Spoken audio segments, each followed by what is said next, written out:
If you don't know, where are you? Raise your hand. You mean the one that takes after Dad? Yes,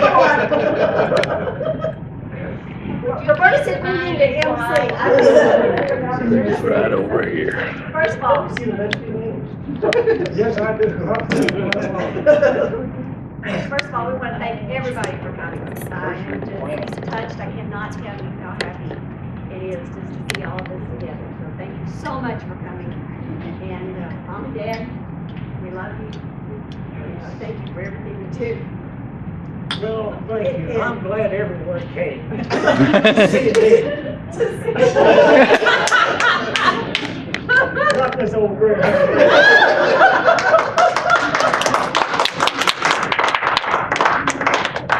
Just some quick, we're just going to go around the room real quickly. First of all, I'm going to start back here in the back. Vicki, would you tell us what is back here, framed? Well, Vicki's over here. I was like, is there a Vicki over there? Well, I would like to take credit for it. I'd like to take credit for it, Mom and Dad, but you have my daughter Claire to take credit for it, because we were talking about a gift for you guys and what would mean something to y'all. And Claire thought it'd be a really good idea for us to get the front page of the New York Times on the day that y'all married. So that is actually the cover of the front page of the New York Times the day that you guys got married, which is February 6, 1945. And I got it big enough to where I could read it and y'all could read it. And you can hang it on your wall and enjoy reading it. And the really neat thing about it, and we didn't plan this at all, but the really neat thing about it was it talks about the war. And that reminds me, I know a lot of us are so proud of Dad for what he did. I mean, we can never take away from that. But what you did, Mom, by being married for 7 years is something that we honor too. And we tear up thinking about you guys meeting, the kids and I, the stories that y'all told us about being at the USO and meeting and sitting out on the, what was it? That cement wall. That cement wall. And talking, and we tear up talking about that because it's so precious. So may that bring that day and many other memories that y'all have together back to your remembrance. And we love you guys.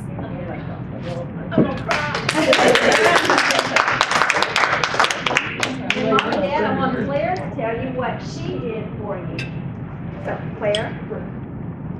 I built this hotel. I've been slaving away since yesterday. Are we talking about The music. Oh, the music. Yes. Oh. Yes. Oh. Hello. Hello. Songs that I've done my life and I've put them together for us to listen to. That's what's been playing tonight for y'all was a bunch of 1940s music and all of that. So the music that I love to play it probably because of y'all. Oh, and I'll go ahead and give this to y'all too. So Tom and Grace and Lindsay and I put together a book for you. I know a long time ago you were asking for some of our writing that we do, our poetry and stuff. So we got it where it's been typed up on that typewriter right there, and we put it in this book for you. There's poems from Tom and poems from Grace and poems from me, and then a drawing in it from she's a really gifted artist. And so I put it together for y'all in here, and you can open this. You can open up and you can read it, and I separated it into little sections. So Tom there, my section a little bigger. And I added a little footnote on it that said these are the best poems. If you just want to skip to my poems with Lindsay's picture. But I wanted to give that to y'all, and I'm sorry it's way too late coming to y'all, but from us to y'all, and I hope that you enjoy it. So it does have the footnote that you do not claim the roses, red violets, or blue thing. But each one of those poems start off with.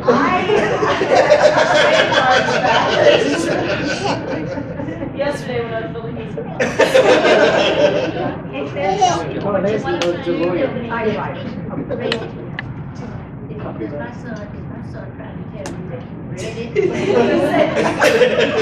We know the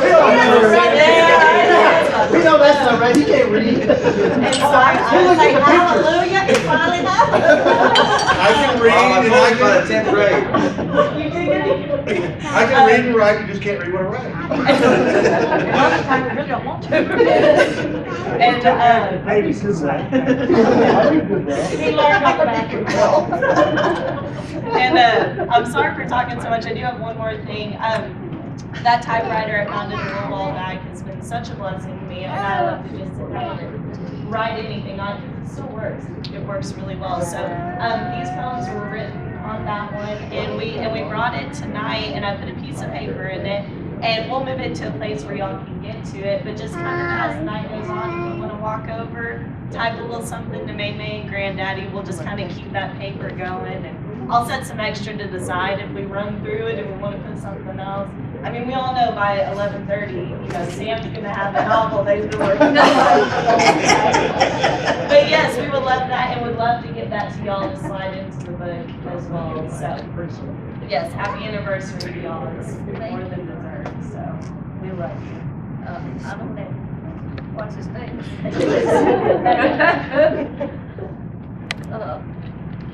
Come on. Tell how you feel. We appreciate it. And that's the secret to 70 years. It don't work for us, does it, Larry? It's simple.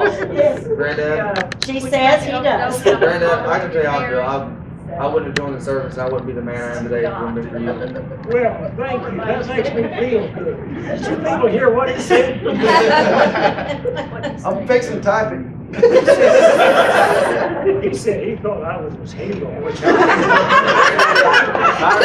remember my favorite thing to do when I was a kid was go to the farm and May well, Dad and Taylor, since they were older than me, would like build a fence. May would play baseball and throw a baseball at me, and if I hit it over the white fence in the backyard, she'd give me a piece of cake.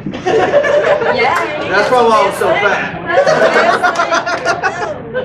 But honestly, I wouldn't have done what I've done. I wouldn't have been able to accomplish what I've accomplished if it wasn't been for Granddad. The example he set to me, and just being such a good man and my hero. And I love you, Granddad. thank you. To Granddaddy, here, here. Here, here. Graham, you better hurry up, you're gonna have 70 years of marriage. Who put these onions in the room? And the next one is Roberta. We have a family map. I'm gonna let you tell the family Which I map. love. Yes, just be sure that you sign your name with a little string and a thumbtack so that May May and Granddad can see where everybody lives. They're all their family, where we all are now. That's great. What's with the Smith all in one place? Like we just sweat as we can get. That bird doesn't migrate. It's not nomadic. Isn't that a prison? Yeah, Rob's been there a couple times. And the last thing we have is from Arnaud in France. I contacted Arnaud several months ago and told him what we were doing. And I said, would you contact some of Dad's, the people that know Mom and Dad, and would you just tell them it's their anniversary and send a card? He just loved that idea, and he went with it.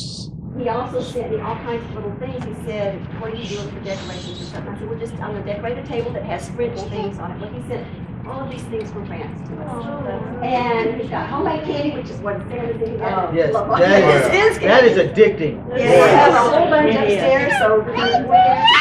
Did you And try also, the- Roberta contacted, the other family members, and they sent cards to Mom and Dad, and that's what's on this table here. Marcy, would you tell the people that don't know who Arnaud is, who he is? Okay, Arnaud is a French man that met Dad, how many years ago, Dad? Oh, I don't want to go into that. Okay. Dad and Mom went to France for a dedication to Dad's crew, and there, Arnaud was there in the crowd, and his grandmother, I believe, right, when France was liberated, was not able to thank an American soldier. And so she asked Arnaud, if you ever get the chance to thank an American soldier for what they did, would you do that? Arnaud met my father, thanked him, and from that moment on, we have had a rich family. Yes. It has been tremendous. They are just we all email and keep in contact with them. And they call us our rich family, the American family. And Arno is calling tonight at 11:30 to wish Mom and Dad happy anniversary. So we will be getting. 11:30, you bet. Got to wake everybody up.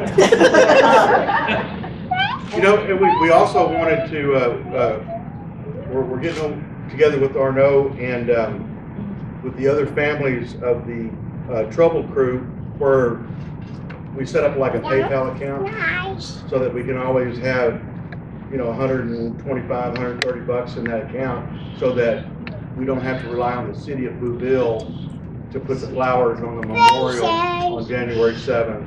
And that way we can all, you know, kind of show our gratitude in that particular way.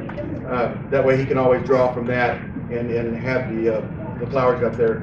And something else, and Dan and I have been talking about this for a long time. We wanted to get together also and come up with a scholarship for the town of Bouville for some young person. And I'm not exactly sure. And I've asked Arno and Christian also to kind of help me figure out exactly how they work over there. I don't know if you're just going to high school and you want to go to college, you can go, or if you have to take some sort of aptitude test, or it depends entirely on your scores that you get off your post-high school testing or whatever. But nevertheless, we wanted to put together some sort of a small a scholarship in Dad and the Trouble Crew's name, so that we can pass that on, and you know, we can get together and figure out how we want to award that, whether it's by some sort of an essay, which is generally what, you know, happens, but which I wouldn't mind doing that. We just want to make sure that the young people of Bouville understand that we're very appreciative of everything that their forefathers did, and consequently, you know, help them out. And it may also be a trade school type thing, you know, instead of maybe an academic college or something. But. And I'm not opposed to the essay, and it's still up in the air, because I'm thinking whoever sends the best bottle of wine or cognac, you know, what's the incentives? What's the thought into it? This is the Costanza story. And on that note too, anyway, just sit down. We got one more thing to say. This is about you, Granddaddy.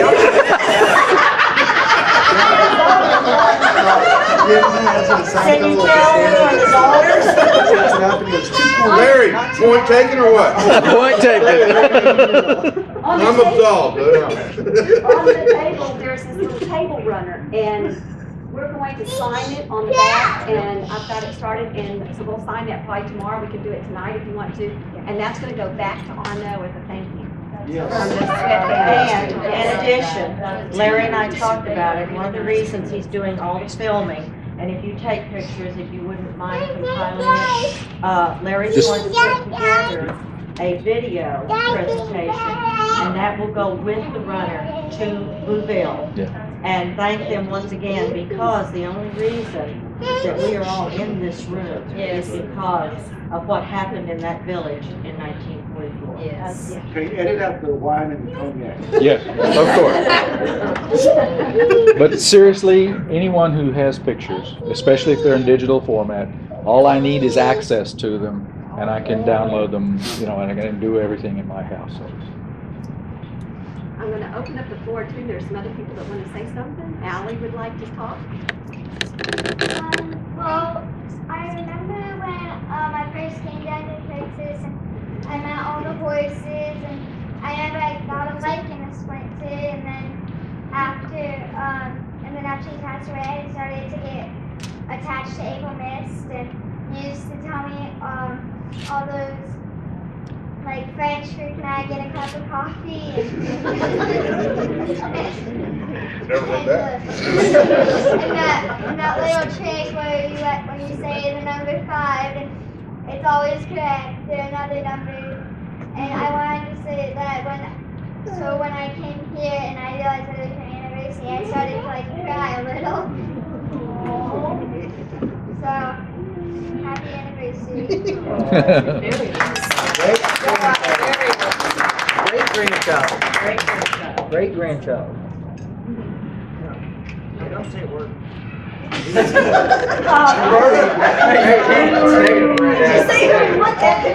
Can you say a word? Raise your hand. Should we let him talk? The Okay. heroes are the one that gave their life for the people's freedom.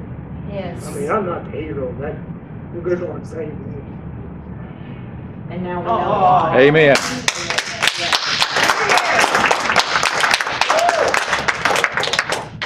And that's why we will continue to honor that crew. You wouldn't have made this mess if you didn't say it. I'll say something. It's kind of corny, but in our generation, love stories don't exist. And to have a love story as sweet as y'all makes me believe in true love. So thank y'all for showing true love. Thank you for your story. Could you define love?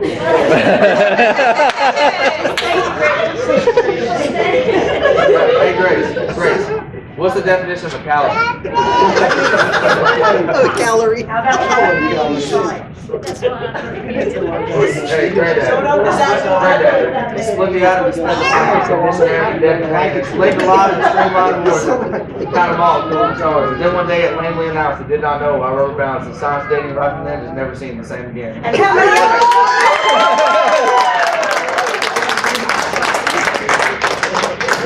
I also remember growing up and eating dinner, Granddad, and go eat my piece of honey. Well, I ate piece of honey, I've done it all my life, and makes a piece that's funny, but it keeps them on the knife. I still want the monkey in the spaceship. Do you remember this? Higgy, higgy,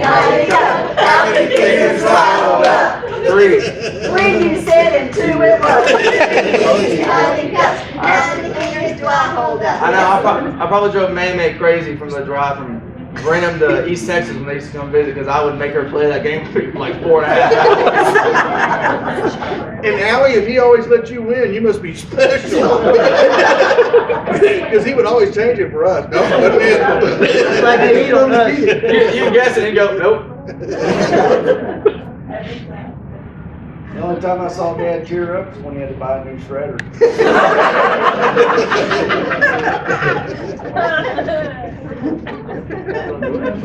Mom and Dad were the best teachers. Anyone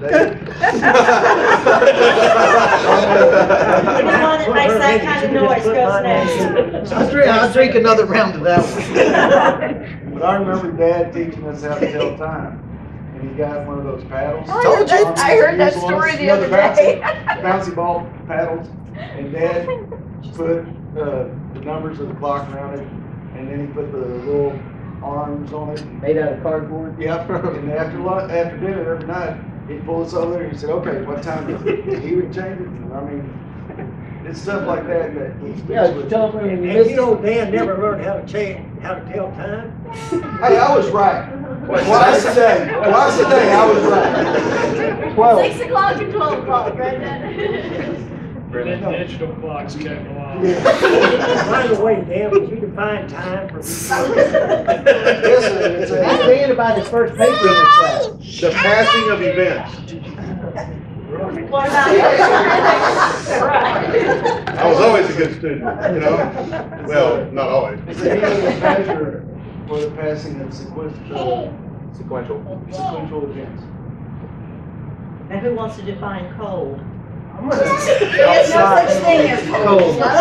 Or what about white and black? Or black? It's absence of light. This is actually kind of a perfect, horrible segue. I wanted to say something tonight because you can't have moments like this and not say something. Because, Granddaddy, you're an amazing man. Granddaddy, you're an amazing woman. And when I was thinking about what I'd say, I thought about what Granddaddy would say. And so I would say things. You decided not to go there. So I decided I should probably just sit down. But I would say, see, we have different views on things. Because I would say a phone, and he would say a squawking wooden duck. And I would say science, and he would say the classification of knowledge. And I would say courage, and he would say survival. and I would say family, and he would say his legacy. Now, we here have one thing in common, and it's not the Sweatt name, it's that our lives have been affected by a wonderful man. And so tonight, I'm so happy that we get to pay honor to him, that we get to pay honor to the woman that helped him be the man that he is. And I'm very grateful tonight. I'm very grateful to be here with all y'all, because it's a wonderful thing to see him. So, Here, here. Well said.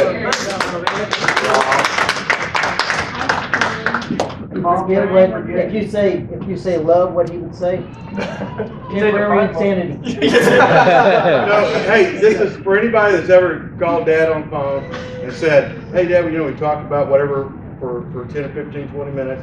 You're like, all right, well, and talk to Mom, tell Mom you love her, and Mom's like, oh, I love you so much. I just can't wait for you to come down next time. Y'all hurry up. We love you. It's like, okay, well, here's Daddy. And then, hey, Dad, we're going to be back down probably next couple weeks or so. We love you. Okay, thank you. But I never doubted for 1 minute that my father loved me. But well, thank you. Awful nice of you to say, oh, hey, how about those aspens? I don't know what's cleaner. I'm hearing two sides of the same question. Well, here's the mom for writing Dad's papers. Getting good So some of my papers, Rob's papers, and Dan's papers, yep. All around. Oh. No, but Granddad, I honestly, I don't think I would have joined the service if you wouldn't have been alive. And I think it's the one thing that's affected me the most and helped me form the character that I have today, and hopefully we'll be able to be as good of a man as you are and that you'll ever will be. That's right. Thank you. I'll just have another story to tell you. Since you tried to help me in accounting. I think you should admit that Aggico, that's what it was. somebody's right behind you. Way back. Mom wasn't accounting, that's what it is. No, but I honestly, every day I'm in service. Like that. Every day I'm in service, I think of Granddad's story and what he's accomplished, and I hope that I can carry on the legacy that he's carried on to me, or that he's gave to me, and that hopefully I can have grandkids or kids one day that I can tell that the greatest man I ever knew was Robert A. Sweatt. And Thank you. Robert A. Sweatt, not Robert A. Sweatt Jr. I love you, Uncle Rob. That makes me feel important.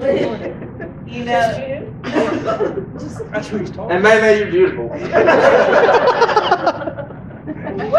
I will say one more thing, talking about Robert Harriet Sweatt over here. Tonight, I feel like, Tom's beautiful words reminded me that we would be remiss if we were overlooking some very important people that have really, in my opinion, kept this family together, and I think Taylor would agree, and Graham would agree, and Grace, and Tom, and anybody who spent time at the farm. So I just say we raise a glass to the antelopes at the home place. They're the ones who kept us together after all these years. buffaloes. To the buffaloes. And the Clydesdales. And peacocks.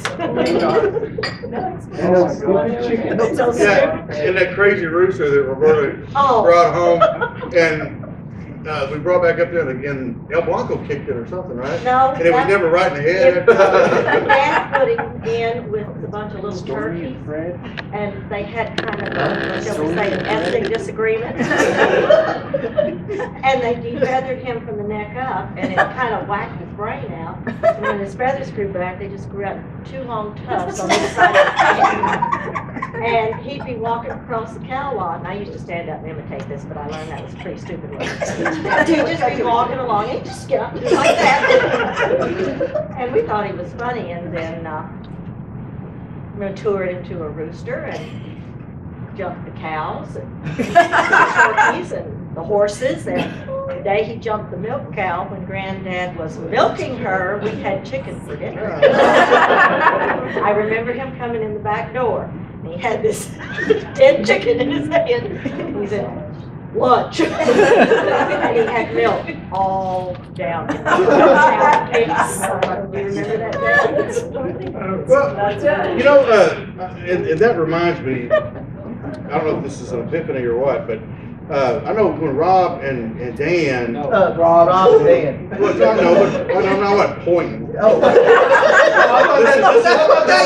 This is a conversational gesture. There is 13 months Let's apart. but pretend like we I- don't know where everybody is sitting out there, because you're gonna be watching this on a video, and you can cut this part out, but that was the deal there. Okay, so Rob and Dan, but when we were growing up, I don't think you guys got to experience this, but what we grew up with, me, Marcy, and Roberta, was, and this is why we walked the line, because I don't know if you two guys don't know this or not, but those two didn't always walk the line after we all left. I mean, they did some things that I still go like, really? How did y'all get away with that? Now, wait a second, we Well, called no, you no, first, no, you I'm not gonna explained to us how go to into do it. details. I'm not gonna go into details, so y'all don't have to, deny anything. I don't wanna make anybody out to If be a you want to know the liar. details, I'll be out in the hall. But, I don't remember it. when we grew up, we had to walk the line, and one of the reasons is what Roberta said was, one time, we had some geese, and we had to run those geese down to the tank after the little, what are little geese or goslings or whatever, right? Goslings? Okay, well, the goslings got old enough, we'd run them down to the lake, or to the pond tank, and, one day, Dad was trying to fix the bottom of the fence, and the gander came out and grabbed him through the net wire on his ear. And then, if you've ever had a goose, geese have some really sharp teeth. Yes, they do. And it tore his ear up. Now, what's good for the goose is good for the gander. This is a funny thing, but I didn't mean to say that. But when we used to get hurt, we'd get the same medicine the horses got. Yes. What was that purple stuff called? The methylalatum, whatever it was. But Dad walked around for a couple of days with a purple ear, and he was bad. And we had goose for Thanksgiving that year, and then there was the chicken thing, and then also we had this crazy heifer. That one time we could, for some reason, I guess it was born in the woods, and something was wrong with it. It took a left at Albuquerque during the DNA thing, whatever. And so this thing was crazy. We never could get it corralled up, and so this thing was crazy all the time. Well, finally, we managed to get it into the corral, and Dad was, if you know my father, you know that it ate at him for 6 months trying to get this cow, this heifer into this corral. Well, we finally got it, and we're down there loading him up, and Dad has throttled that chute. And that heifer jumped up and hit him. There was already 5 of us, so it didn't matter. But it hit him. And from that point on, we found out that we took that heifer directly to the slaughterhouse, and it was in 100% hamburger meat. So, but wait, remember?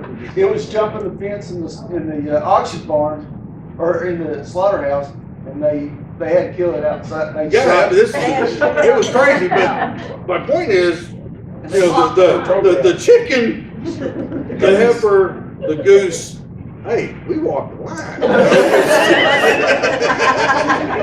Nobody survived those. There was 2 more after y'all. Yeah, there was. We didn't survive taking a right or a left off that main highway. Dad said, I'll take you out and make another one look just like you. We gave Larry that.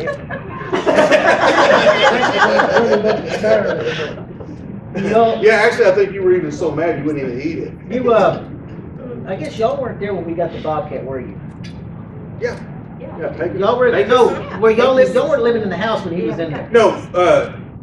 When I guess I was already at A&L when I think y'all were. It was a year after I left. Because Dad got a phone call. You gotta know Dad. He's gotta have buffalo. He's gotta have. Anyway, somebody said they got a Bobcat for him. We drove all the way to Pecos, Texas on weekend. Picked up this Bobcat. You know it's bad when they walk into the bathroom. A little bitty kitten, about this big, up against the wall. And he hands my dad these welding gloves to come up to here. Dad goes, I don't need those. He goes, oh yeah, you are. Well, he picked that sucker up, man. He put him in the back of the cage, in the back of the trunk. We were in that Vega. Vega, exactly. And every gas station we stopped at, he'd open that trunk, go, come here, look at this. He'd show the gas attendant, this Bobcat. He lived with us, how long? 22 years. 22 years. And it got to the point where we come home, and there's no telling where he's hiding. And he got up to be about 40 pounds, didn't he? And you get up in the middle of the night, because they're nocturnal. You get up to go to the bathroom, and he'd jump out in the middle of the hall and grab your legs. They didn't have claws. That's it. It was over. Or he'd run and jump on the bed at the end of the hall and pounce on you and take off. He had a bathroom too. Yeah, he went to the bathroom in the toilet, flushed, and he'd go to the bathroom in the toilet. Flush it. No, he wouldn't flush it, but we'd have to go in behind him, but yeah. So we were living in an apartment. What you did in there? But Dad caught a domestic cat that didn't have a tail, so he figured, well, that's a little one. So he put that cat in there with that bobcat. I didn't get along. They did not get along. Golly. But he didn't have a tail, so. Well, he was tough. He had some pin up. But the best part was we were working one day, and we were working in the garage, and this drunk's pulled up. You remember that? And he gets out of his car and he's asking directions, and he is drunk. And Dad's trying to tell him, and then he looks over and he sees the bobcat in the cage. He walks over and he goes, "Oh, pretty kitty." And Dad said, "I wouldn't put my finger in there." And he stuck his finger in there to pet him, and he latched onto him, and he cut it all. Remember that? All the way to the bone. And he pulled it out and went, "Oh," and he held it. And we got his car and left. And we're like, "Whoo!" And then Pecos, if he didn't like it, he'd get up to the fence, and he'd purr, and then he'd back up to you, and he'd squirt and pee on your boots. You remember that? If he didn't like it, he'd pee all over your boots. But they did like Mom. Oh my God. Oh, She could yeah. have this on camera. She could put her head in that cage and he would climb on her and play with her hair. Yes. Yeah, he just throw his arms around her neck and rub her hair. When he He didn't like it. He grabbed me with a bottle every time. Now, when he purred, it sounded like a chainsaw. When he was real little, Mom would he would hide on the back of the couch. I remember at the apartment. And Mom would sit down, and next thing you know, you'd hear this screeching and everything. And he would grab Mom's head, and he would stick his head in her hair and just screech and just play with that hair. He was old. Like a chainsaw. I've got a You question. remember him, don't you? How many of you would, He just throw how many of you would, how many of you would like to see some 8mm films Yeah. that your mom and dad? Definitely. Yeah, that's why we set up the projector that's and what we so do. on here. So And I certainly don't want to cut this short at all. This has been fun, but, Once we shoot on the Like wall. it's There are five things in this room that are kind of a little hesitant to see what's gonna be up on that screen. You know, It's good. one of the things I want to say is, I was talking to Mom and Dad here a while back, and he told me, he said, "Well, you and Dan, when y'all were teenagers, you never gave me any problems. You gave Mom and I any problems." And I looked at him, I said, "Dad, at 15 and 16, you sent us off to a military school. So that's why you didn't have any problems." You remember that? Out of sight, out of mind. I remember he pulled up to the quad, Dan and I got out, they took our bags in. We're gone. We didn't see him that was in August, we didn't see him until Thanksgiving, I guess it was. No, they came up one March. But he said, "Y'all never gave us any problems, that's because you sent us to a military school." Well, and on that segue, I'd be remiss if I didn't say this real quick, Larry. You have 5 brilliant children. There is not an ignorant one in the bunch. absolutely. Why are you looking at me? All 5 of y'all are thinking there's one of us that doesn't belong, but we don't know who it is. 4.5, 4.5. I am teasing Dad being the y'all. hat. It just proves that the maternal DNA trumps everything. But I want to say, praise the Lord that y'all instilled education to these children. Because, you know, I've not had an ounce of trouble getting my kids to learn anything. And they love knowledge like you do, both of you. I mean, Granddaddy always spouting science and May knowing French, and all of us looking at her like, how do you know all these languages? It's just marvelous, you know, just marvelous. But thank y'all for loving knowledge. passing that on to your children and your children passing it on to them, you know, your grandchildren, because it's extraordinary to watch them learn. I mean, I sat over here and listened to little Allison a while ago, even your great-grandchildren, you know, and I'm like, whoa, whoa. So it's just such a legacy to watch the, you know, all of your children and your grandchildren and your great-grandchildren be so well-spoken and so educated. And I know that's the most important thing to you guys, next to them, all of us loving each other. I know how important education is to y'all. And thank y'all. Thank you for being such wonderful teachers. And you sowed good seed for that. Because I know y'all changed a lot of kids' lives, and you probably don't know how many you did, Mom and Dad, teaching those kids. But I'm telling you, God gave you a harvest to y'all in your children and in your grandchildren and your great-grandchildren. You planted a lot of good seed that's here today. You're very welcome.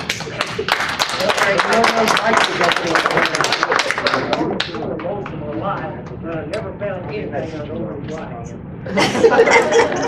Other than picking the right woman. Oh, there he goes again, the biggest piece of the pie. He wants it right now. Okay, Larry, you want to start those home videos? Okay. And while Larry's doing that, I also want to say one more thing too, is, you know, I've been really blessed that I can honestly say my father is the best man I've ever known. And what I mean by that is you know, whether or not we agree straight down the line politically or we have different likes or whatever, he is very steadfast. He's honest as the day is long. He has integrity. He will not compromise on any of his attributes. And because of that, I don't know how we managed to get a second great man in our family, but my brother-in-law Larry is another one that when I make my list out of the best men I've ever met in my life, and then and Larry squeaks out just ahead of my brothers. That's because I know my sister. Margin for him and Rob. Well, he's only married to one of you. I'm not even going to go with Tommy there. You know, Tommy's a hell of a man, I got to tell you that. And try the field, though. But honestly, though, I'm very blessed because I have some great people to look up to, and you guys, my brothers, my brother-in-laws, Brother. my brothers. Amen. And I just want to make sure everybody remember. I mean, I guess it's kind of a accepted, you know, family-wise, but it needs to be said every once in a while. Thank you, Sam. I wish Larry would tell you about, he wants to get some beehives, and I'd like for him to tell you about one that I used to have that I lost. Tell him about it, Larry. I'm not sure what you're talking about. The beehive that's not there anymore. That beehive that I lost, why I lost it. Well, there's any number of reasons why beehives will. It's the one that the queen bee fell in love with the turkey. Oh. You tell that story.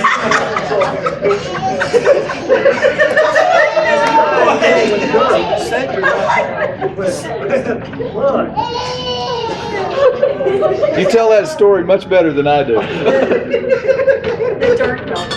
Just don't ask the diagrams. Well, I got one last thing to say. Is Dad gave us, or instilled in us, Thank you, Sam. a tremendous work ethic. And we're, all of us, never back down from a job. But Mom instilled the wisdom on which jobs to pursue. So I am just so thankful for both of y'all. So true, so true. I mean, I love building fence, but. Okay, I'm going to shut this